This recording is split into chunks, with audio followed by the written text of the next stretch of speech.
Hello, hello again. So we are continuing with our live stream sessions, meetings every Wednesday. And this week I would like to invite a person I know from the university times and master in psychotherapy with 9 years of experience. And she's also a family systemic therapist, which very much fits to the topic of our months of May. We are talking about parenthood and childhood. And Lucia is going to be joining us today. And we are going to be talking about stress during the pandemic, especially stress related to family and how the stressful circumstances impacted the relationship within the family. And interestingly, Lucia, she undergoes the training. Now it's her third year with the famous relationship therapist, Perel. So we are going to be talking about some of the books of Esther and also unwrapping the research that was done in the area of family relationships, let's say, in the past year. So let me see. View request, yes.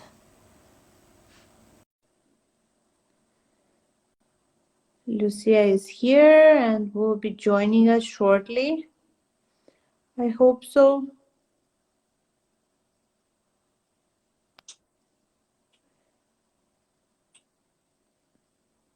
Lucia, if you can hear us, please, let's try again. One more time, one more request, please. And just for you to remember that you are absolutely welcome to ask your questions right away. Just write your questions in the section with the comments, and we are happy to answer your questions in the middle of the conversation.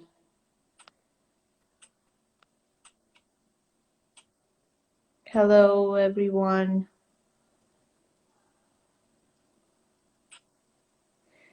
Yes, so as we are waiting for Lucia, I'm gonna tell you shortly that there's a book that was written by Esther Perel. It's called Mating in Captivity, and she wrote this book before the whole pandemic situation started. And the idea of the book is about unlocking the erotic intelligence and basically how we can still be interested in each other, even though as a couple, as partners, even though we spend a long time together, and there was no way to escape from that situation of pandemic. Some people are still staying very close to each other, and she wrote this book about being between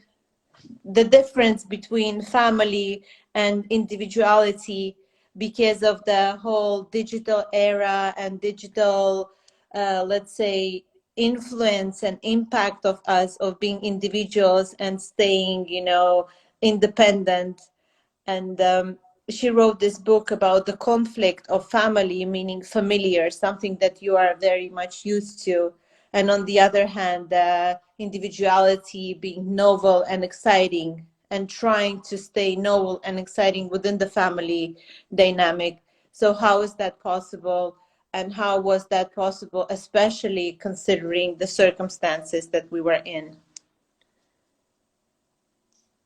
Okay, I'm viewing the request. Lucia wants to join. Yes. Come on, join us.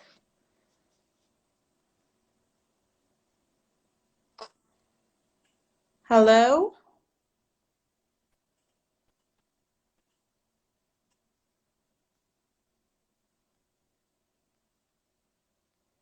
Lucy, can you hear me?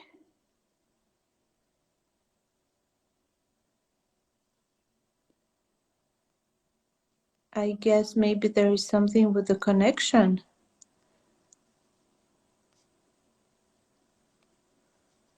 Mm-hmm.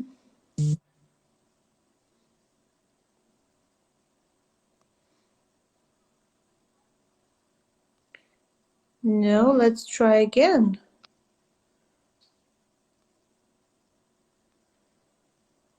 Lucy, let's try again. Otherwise, I'm going to be continuing the conversation for now while I'm waiting for you. And yes, basically, so I presented main ideas about the book of Esther, and I highly recommend everyone who is interested in the topic of the relationships and how to stay constant and positive and still, you know, after many years of their relationship, still sexually attracted to each other, as there is one of the main figures in the field of psychotherapy and psychology,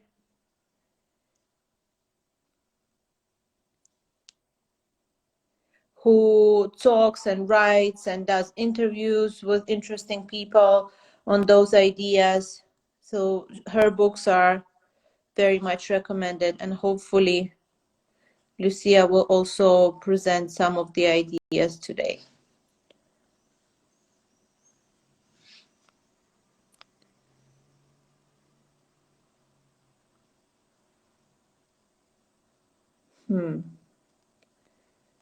She's trying to join.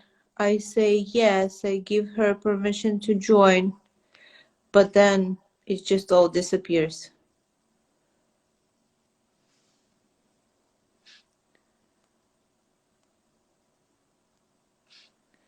I'm gonna try to invite her. Send a request. So this time I send her request.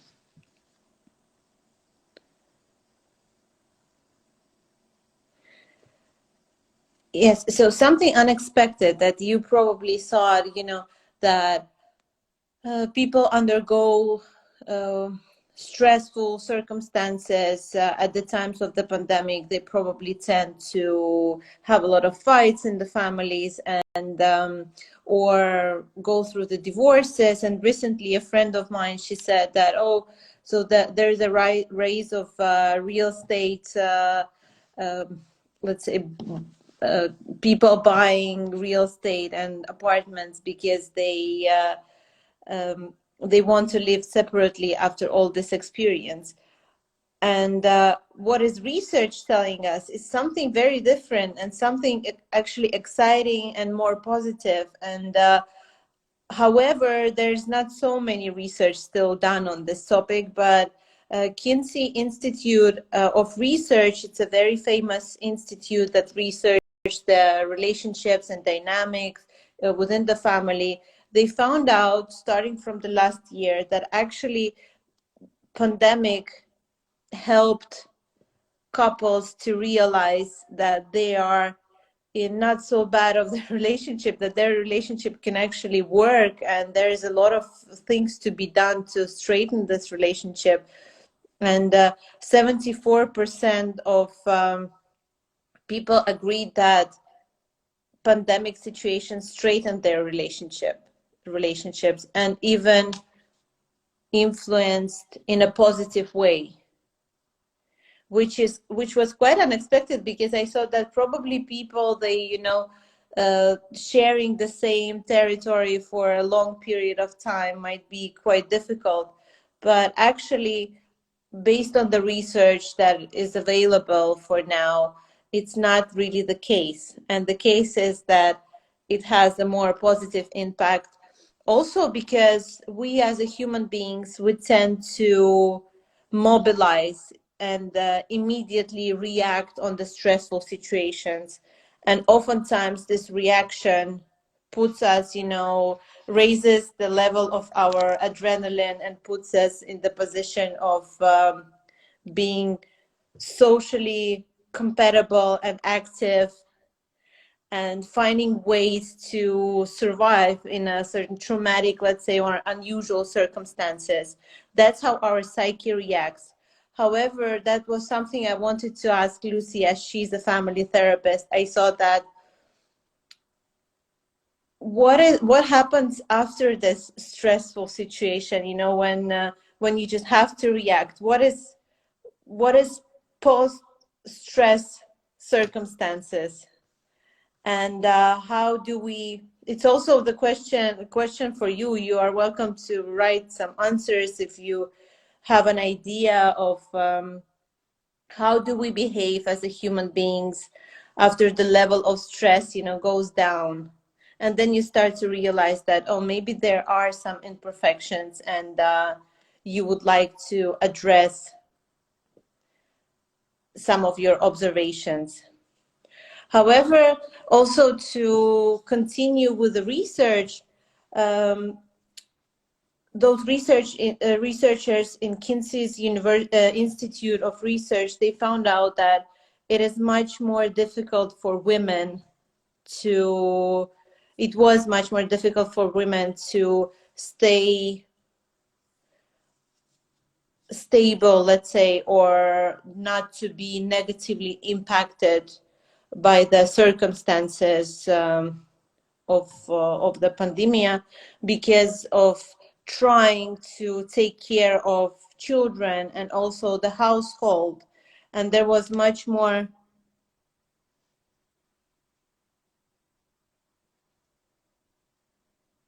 negative implications, you know, that women experienced throughout this time. You know, Lucy, all this time she's trying to connect, but for some reason it's not giving her the permission to connect.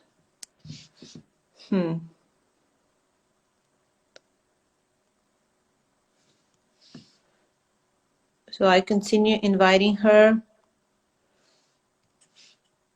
Let's see how this is gonna go. I hear some strange sounds, but it's not working.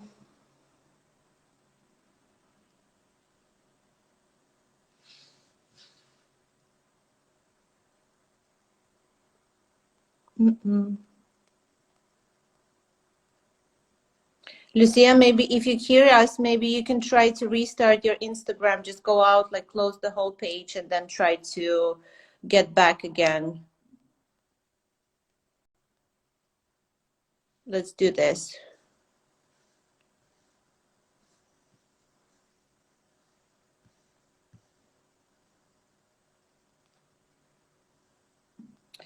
Yes, so continuing about women's situation throughout the pandemic, also the research showed that women happen to be in a much more challenging circumstances, that unfortunately, than men, or men in homosexual marriages, homosexual relationships, who by answering the questions and going through all the research, they answered that they are more satisfied with their partners and within their relationship than actually women scored.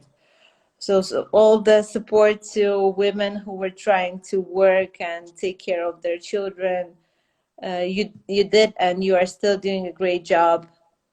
And I hope that you get enough support by your family and your husbands, and in general people around you. But this, you know, brings me directly to an idea that Esther wrote in her book, and that I already shared with you, about this mating in captivity, unlocking erotic intelligence.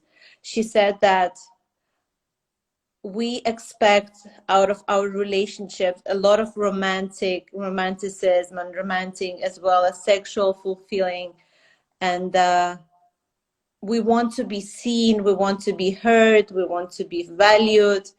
And to provide all of this comfort and stability, you know, it's no wonder that in many cases relationships, they might just crack because of the expectations, because we put a lot of pressure on our relationships. And she also mentioned that never before never before we put it so much accent on the idea of love and what is love as we do now. Now we very much concentrate on who loves who. If you go on dating enough, and if you spend enough time together, like before, people haven't had so much time to concentrate, or it was not so popular to concentrate on this idea of love.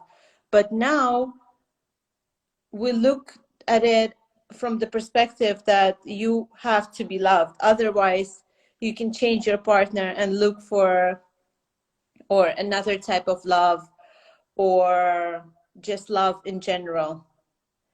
But how come the percentage of divorces still rises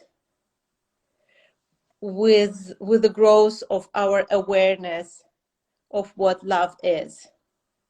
So maybe, she also fantasizes or writes about it in her book, that maybe this conservative way of loving, being, within the family and raising kids and working for providing the best in your family, for your family, maybe it's not such a bad idea after all. If you want me to answer some of the questions, go ahead. I will try to do that.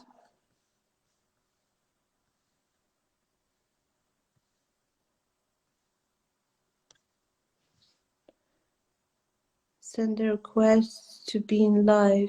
Yes, yes.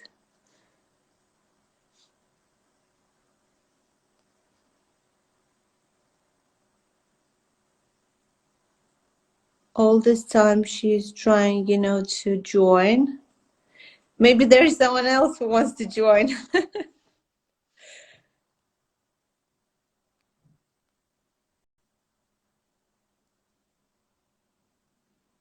If you want to join, ask some questions, or maybe some fellow therapists, they want to join and have a conversation, you're absolutely welcome.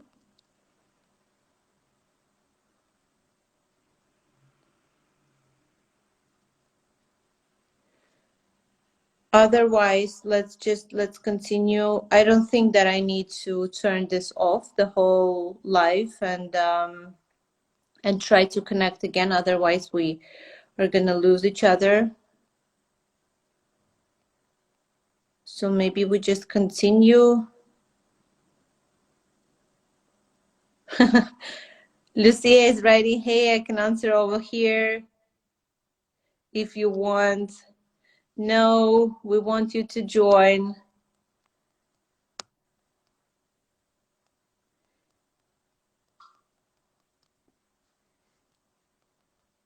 To join us.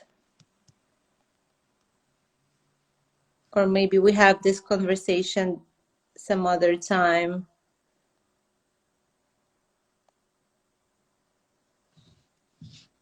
Again, invite to join.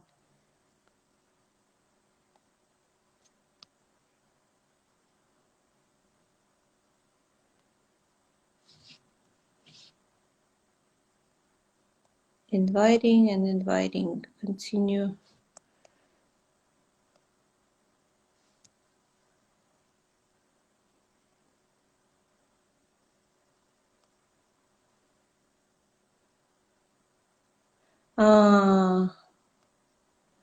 Vienna Psyche writes that it seems to be due to Lucia's location. That's very possible because she's in Middle East. So maybe Middle East is not supporting, for some reason, video streams on Instagram.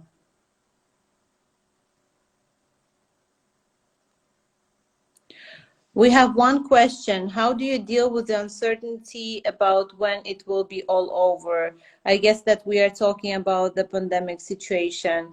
Well, I think that sometimes, as Freud said that about cigar, you just deal with it. There's no other way, because we are all in this situation together, and there is no panacea, you know, or the rule. How do you deal with the situation? You are rather, and we all together, we are trying to find, you know, ways out to stay sane and to still find awareness and meaning in every experience.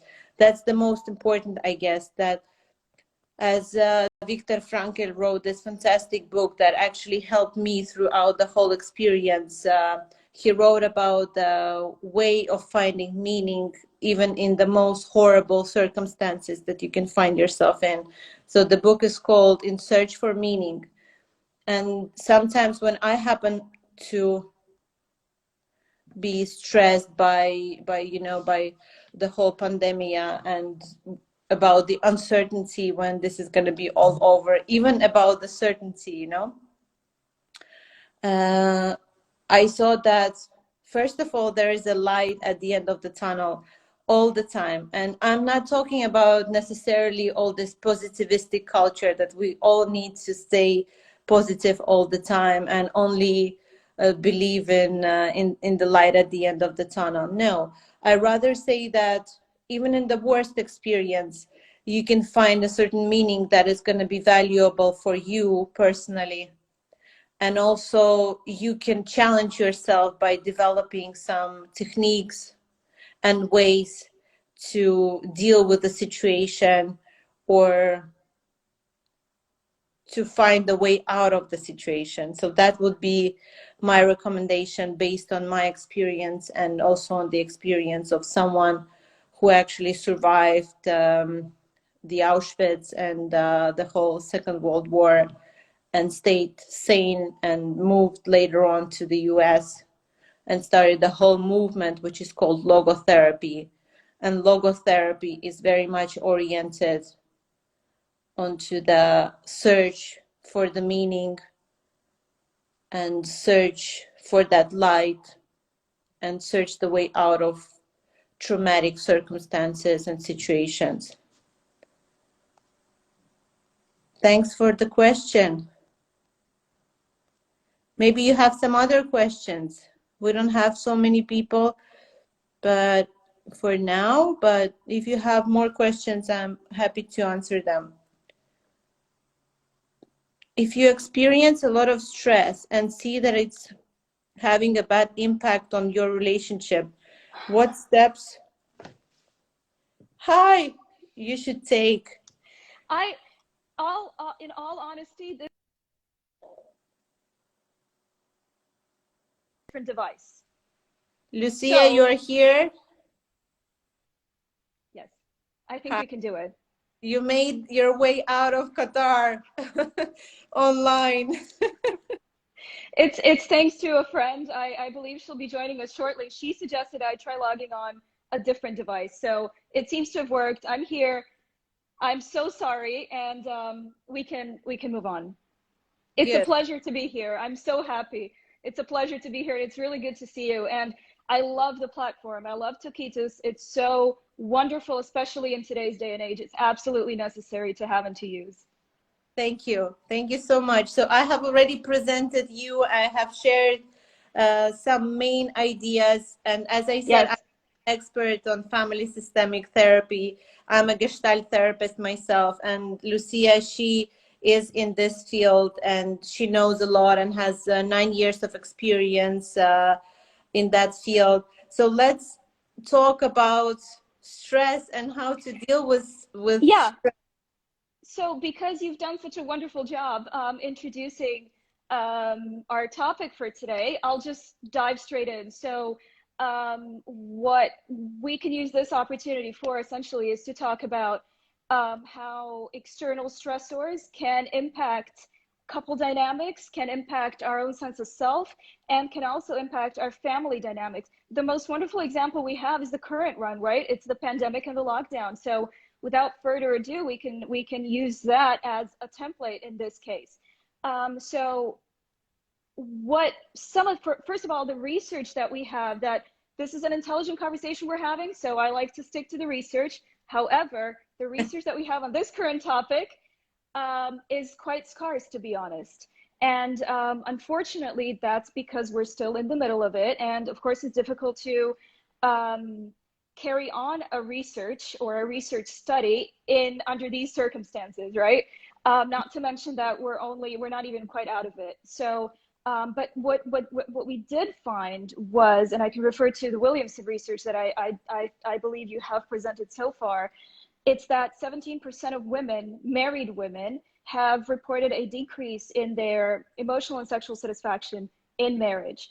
And so when we look at that, first of all, I don't feel comfortable discussing that number without bringing another contextual reference closer to this conversation, which is that there is several research that's being done by the UN, for example, in particular, that points to marriage rates decreasing and having decreased in the past decade or so significantly. So by about 25%, we're talking about in the European Union. And overall, all over the West. So we have American data as well that we can use. Such a dramatic decrease in marital rates that we need to take that into consideration when we talk about 17% of women, married women, that report a decrease in emotional and sexual satisfaction, because we are talking about, then we're using a bracket that is shrinking, which is what I'm trying to say. So just to bring those numbers closer to you. So that's interesting in and of itself, because we were expecting large divorce rates, or at least that's what people are talking colloquially, on the side. And perhaps the reason we're so far not seeing large divorce rates are really practical reasons. So it's job related stress, money related issues, and so on, which perhaps we can discuss at some other time. But this is something that perhaps our discipline and our community had expected. So why?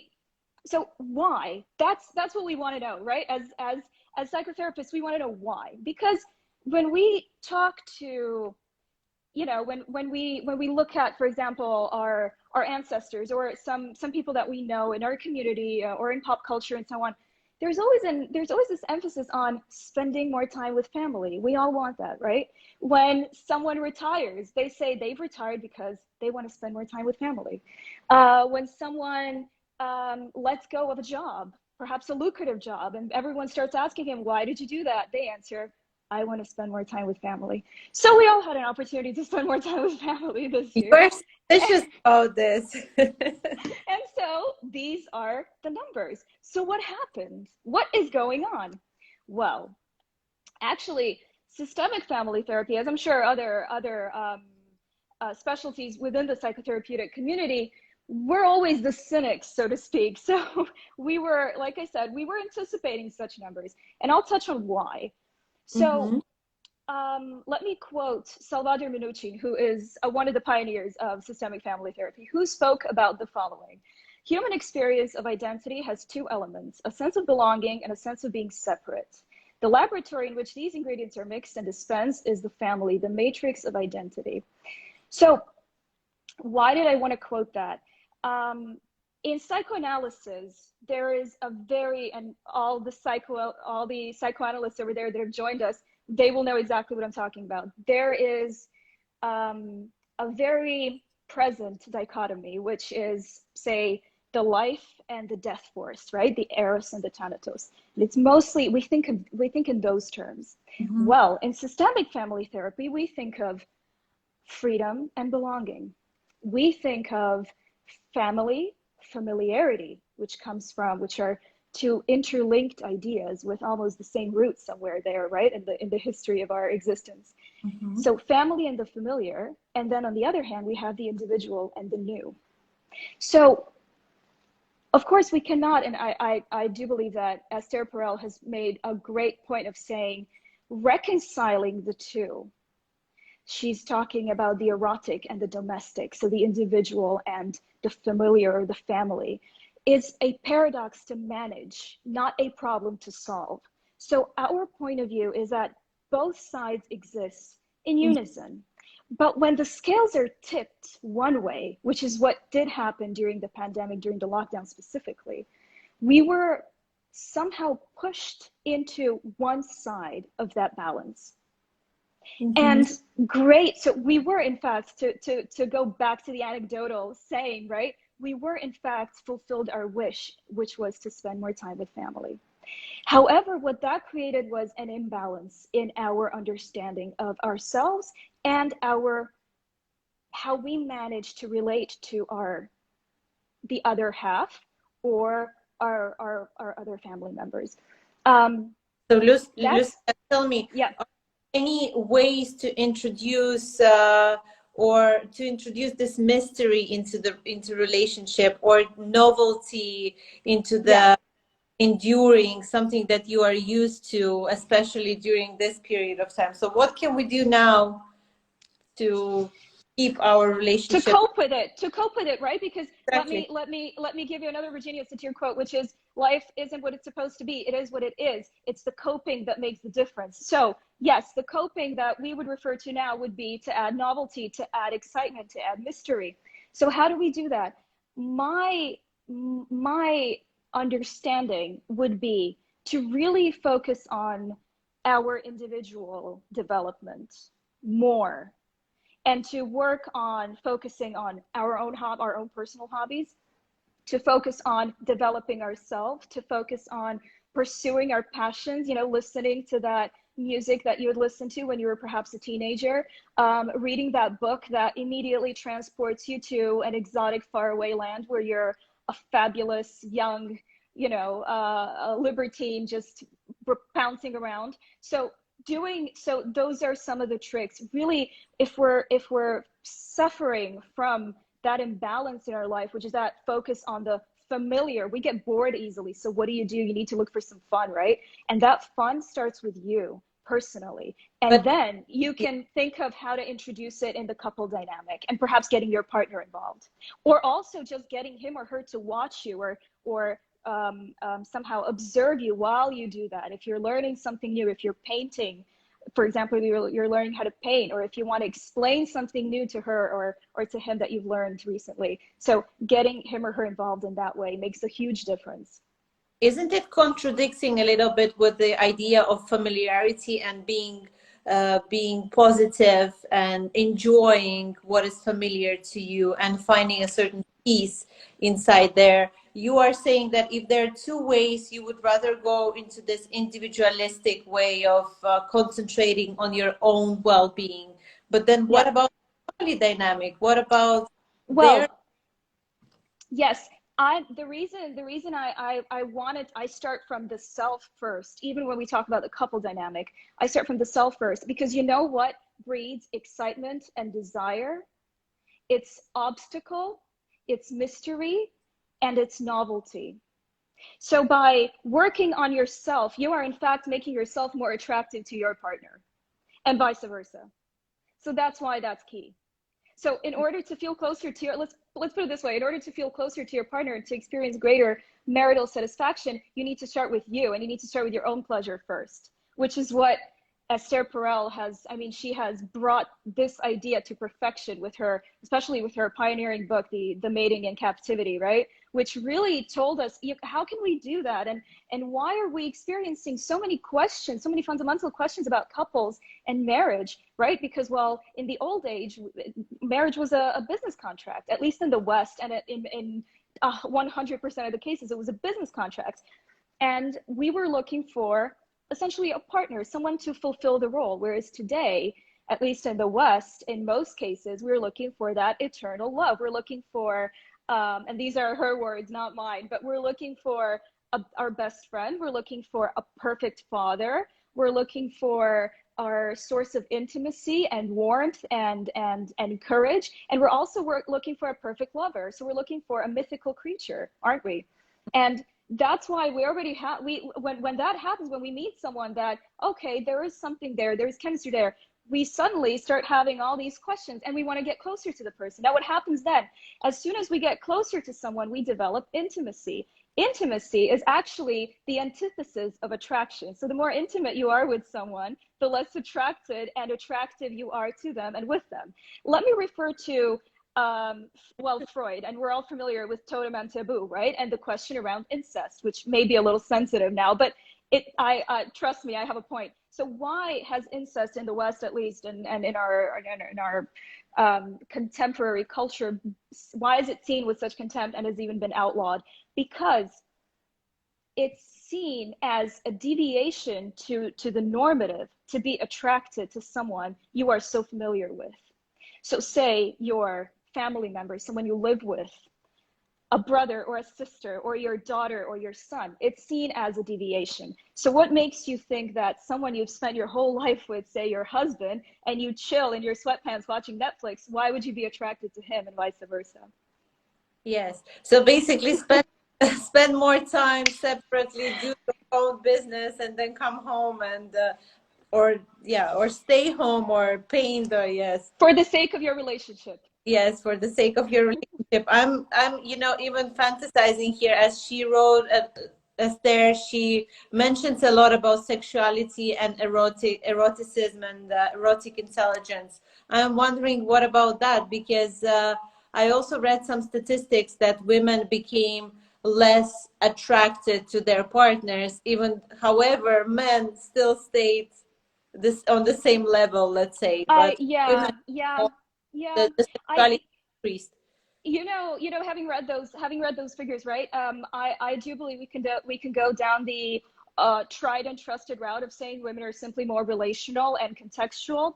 But I would also dare say that men, as in the sample size, the sample group used in this research, so the married men, perhaps it really comes down to the difference in how women are comfortable in responding to such questions and actually saying, yeah, there is a thing of being satisfied or dissatisfied, and I can openly say, no, I'm not, as opposed to men kind of perhaps not being aware of that freedom to actually say that and answer honestly. So I think it may be, let's be honest over here.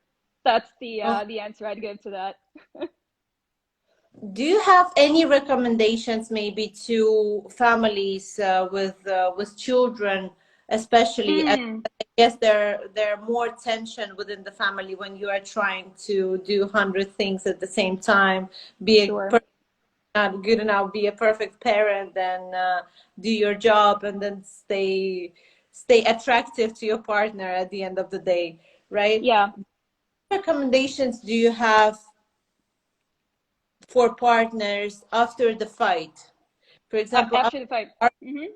they have had in front of their children, or about their parenthood styles and so on.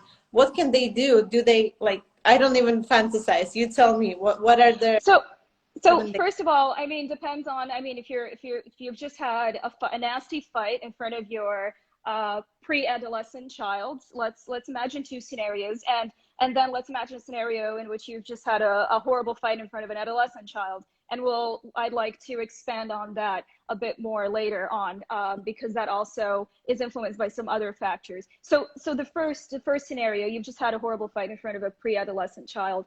Um, the first step is really admitting what's happened and admitting that, like Virginia Satir has said, it's not what it's supposed to be. It is what it is. And it's fine. So saying, okay, if we're addressing a child, saying these things happen. Sometimes we have these arguments, and it's mainly because, well, we love each other and we care. So this is why there is such great passion. If you have any questions, let us know.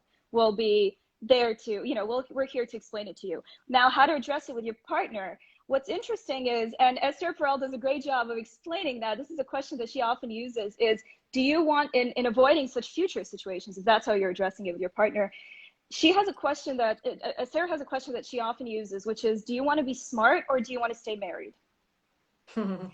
So how about asking yourself that before, and working on your working on your partner in really working with your partner in getting that question answered. Also, we can all of us can also do a better job in practicing active listening, which is listening with the aim of hearing and understanding as opposed to responding, which is what we so often do. This is not something we're taught from early age. This is not something that we're taught at school. So of course it doesn't come naturally to us. This is something that we can all work on. And additionally to that, really having such a conversation with a partner makes a huge difference. And also finishing that conversation off with saying, and what can we do that will really bring some fun and excitement to our lives? How can we, finishing on that note, so finishing on a note that says, you know, what can we do that's really going to take us out of this cycle and work as a counterbalance to what we're going through? Because bickering is the worst that can happen to your relationship in terms of that constant level of aggression that's really above the normative but never quite reaches that explosive point. So you're constantly there on the in the passive aggressive Yeah. area. And it's really something that can be broken easily if only the right questions are asked at the right time. So, but also it's about creating a counterbalance to that. So if that's happening, you're probably just really bored with each other and you really know each other's habits like down to a T. So maybe introduce some fun into routine, some creativity, some excitement.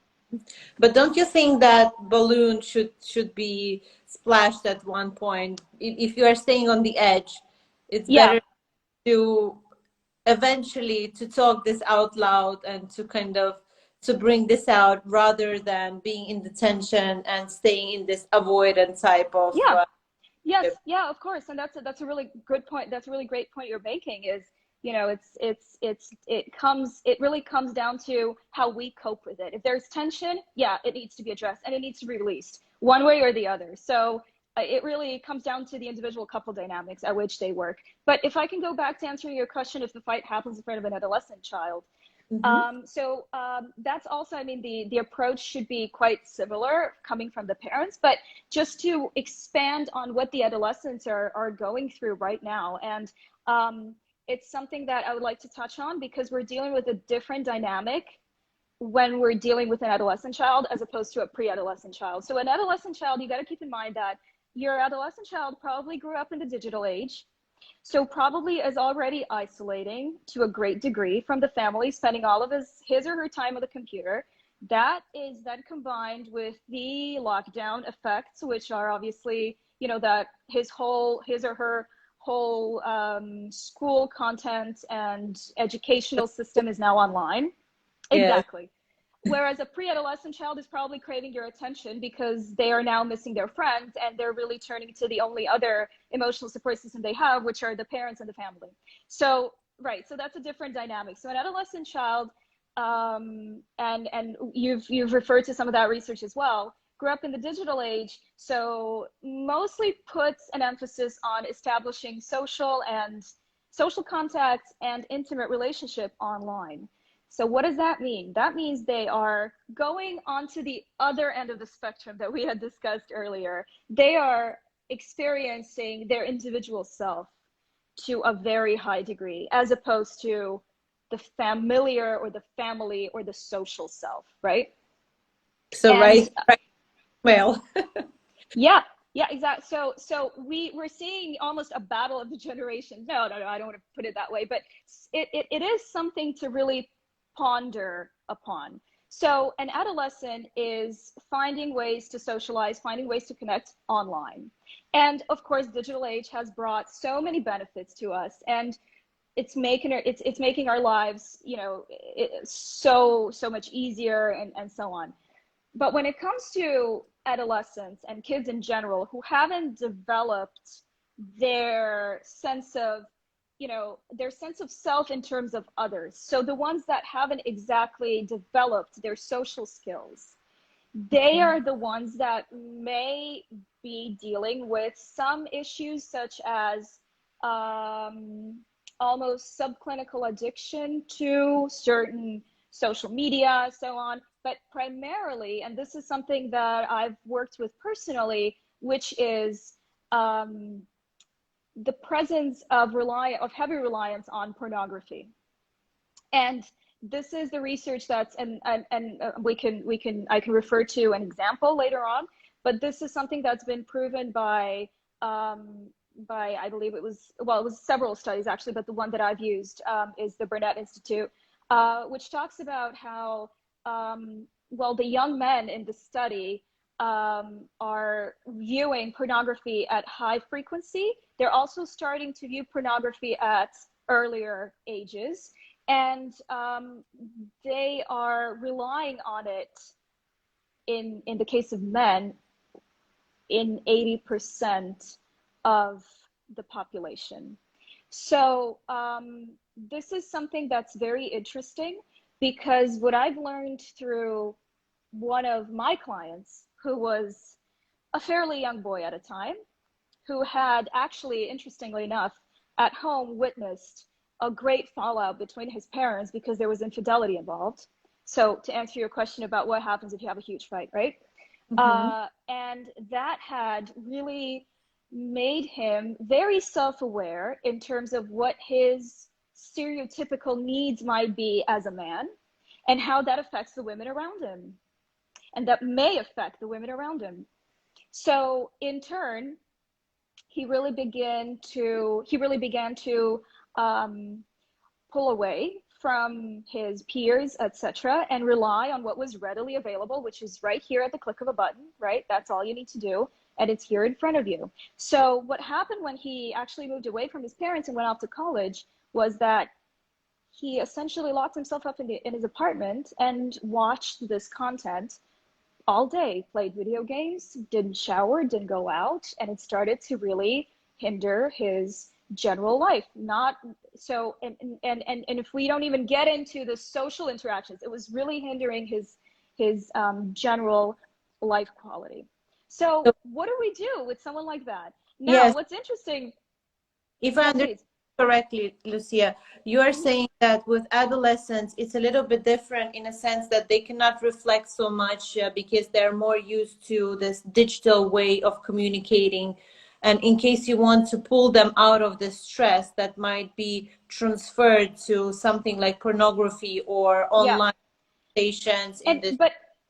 and also, let's keep in mind that they've also been conditioned to get a quick fix and a quick way out of troubles. So a quick fix in terms of pleasure and satisfaction, but also a quick way out of troubles. So if you're witnessing your parents bickering, an adolescent child, in most, I don't want to generalize, but that's something we are dealing with, is that that child would pull away even further and lock himself in a room and rely on that digital content even more, because it provides us with, it's really easy to escape.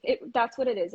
It really allows such kids to escape and not to deal with the problem head on. And it's very easy to then take that model and apply it to all other areas of life, such as, well, with this case, for example, there was a dissatisfaction in his college life with some of his grades and so on. What did he do? He stayed at home as a result, because it's easier. So he learned that was easier to do, and it was something that really provided him with the comfort, at least, at least, a perceived comfort, and it also provided him with a way out of an uncomfortable situation. And it was done fast, and it was done efficiently, and it was really it was quick. So there was no need to work for these things or to develop patience and stamina, right? Because they're available at a click of a button.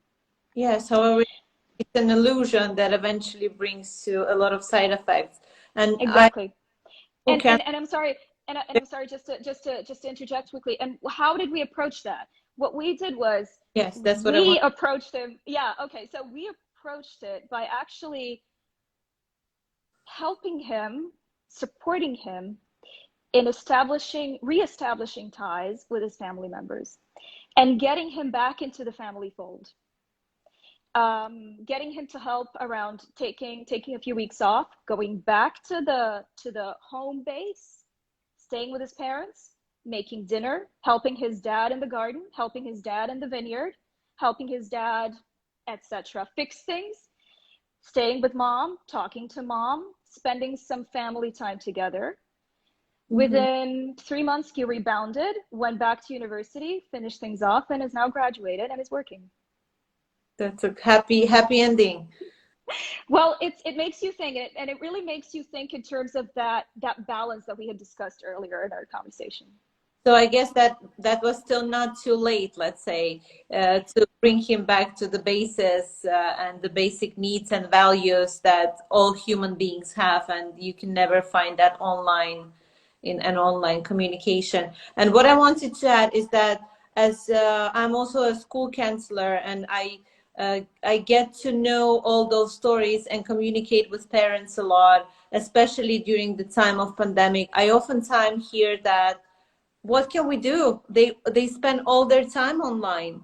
Yeah. And eventually what we learn is that many kids, they're actually happy for being restricted on social medias and on iPhones and so on, because they're forced to give their iPhones away, let's say. Yeah. And Yeah. the first period, of course, it's a certain withdrawal, as you would have from Yeah, and there's every. anger and rebellion and protest. But what they soon realize is that that thing, that, you know, the device is a substitute. It's not a real thing. It's a substitute. Yes, but if you, as a parent, our audience, if you have this question, like what to do in this case, where when your child becomes angry and frustrated because of the need of having this device and being attached and having a certain prolongedness of the hand, then Mm-hmm. it some time and communicate as much as possible, you know, through anger, make a step forward and show that you care, that you are going to be around, the same as you would do with any other addiction or this connection of person. Obsessive behavior. Yeah. Yeah, Yeah. Yeah. Yeah. I don't want to pathologize that because it's so often happening in this today's world, especially with Yeah. And that it. we're not looking at it as a phenomenon.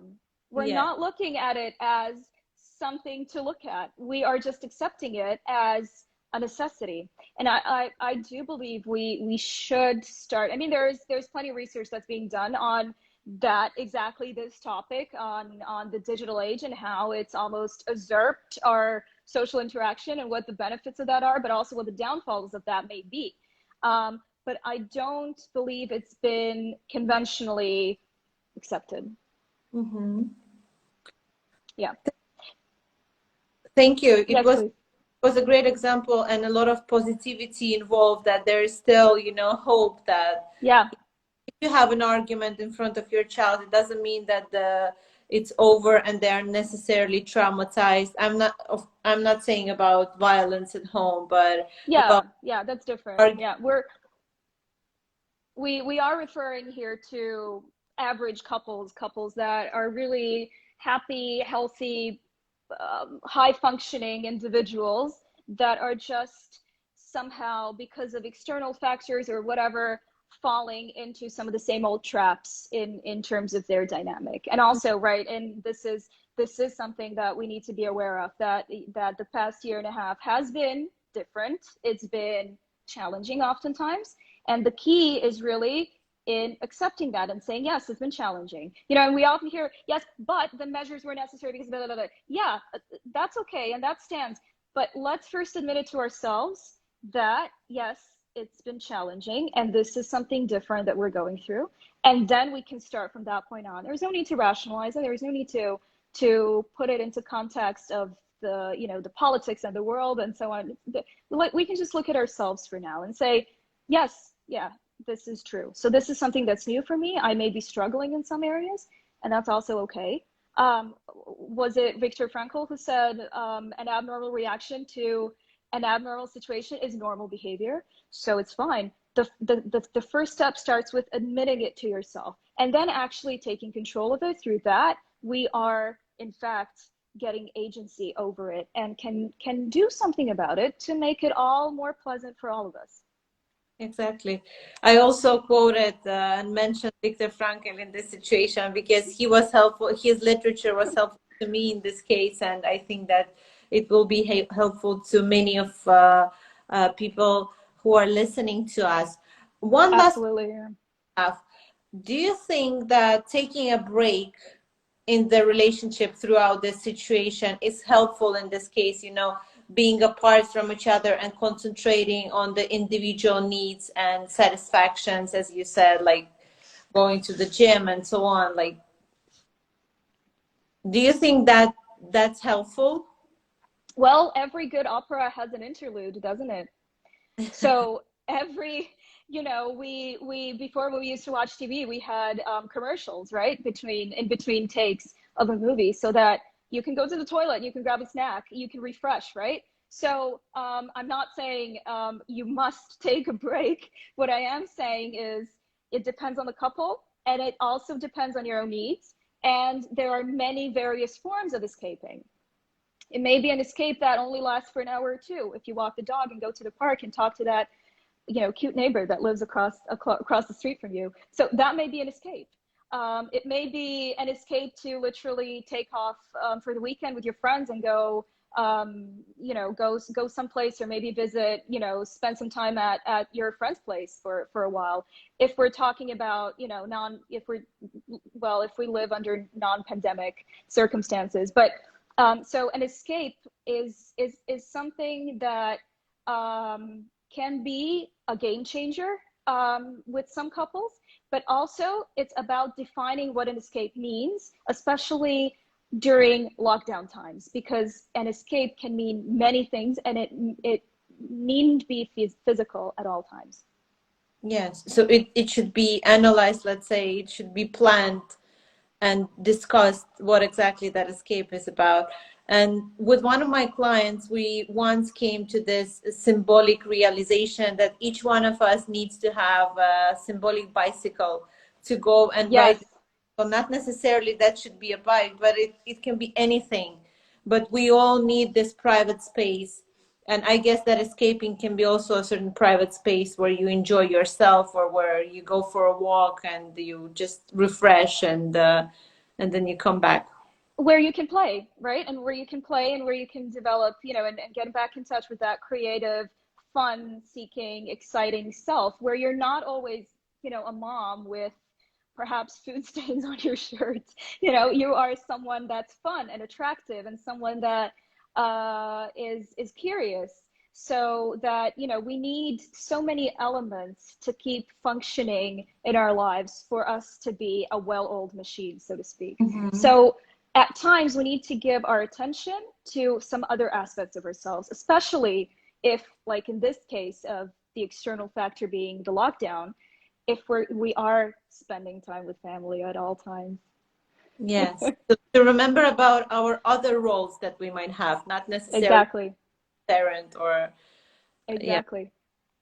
Yeah. Good. Thank you so much, Lucia. It was an interesting conversation, and I'm happy that you finally joined and managed to Yes. join, that we all waited for you, and this Yeah. happened. Thank you. There were a lot of, I guess, meaningful and useful ideas and recommendations. And Thank you. Thank you so much for having me. It's been a real pleasure, and I was really looking forward to it so much. And I could not accept not being able to show up. So I found a way, and we worked on it together, and everyone got involved, and we all found a way. So it all worked out. I'm very happy for that. yeah, me too. Thank you. And for our audience, so we're going to meet next week on Wednesday, 4 p.m. GMT again.